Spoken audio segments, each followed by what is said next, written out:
Gallery খাটতে খাটতে আমার চোখে পড়লো এই ভিডিওটা। তখন আমি বুঝতে পারলাম যে দুনিয়ার সবচেয়ে অলস মাইয়াটাই হচ্ছে আমি।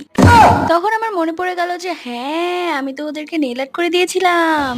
আমি মোটমাট আমার 2টা কাজিনকে নেল আর্ট করে দিয়েছিলাম, আর সাথে ছিল তোমাদের কাস্টমার, মানে আমার বোন। তোমরা এক এক করে সব ভিডিও দেখতে পারবে। প্রথমে হচ্ছে ইনি, উনার নাম হচ্ছে নাটি। ওপস, তোমরা ভেবে না ওর নাম নাটি, ওর নাম ওমি। ও একটু মোটুসোটু তো, তাই আমরা ওকে নাটি বলে রাগাই।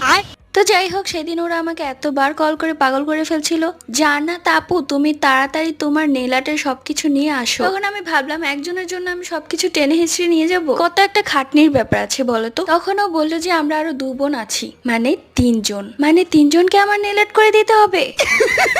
पैसा ही पैसा होगा। আমি তো মনের আনন্দে গিয়েছিলাম, আজকে নিশ্চিত আমি কোটিপতি হয়ে যাব। কিন্তু নেল আর্ট শেষে ওরা আমাকে কি দিয়েছে জানো? Thank you. যাই হোক, ভিডিওটা ফান করেই বলেছি, ওদেরকে আমি মাঝে মাঝে নেল আর্ট করে দিই। ভিডিওটি ভালো লাগলে লাইক সাবস্ক্রাইব।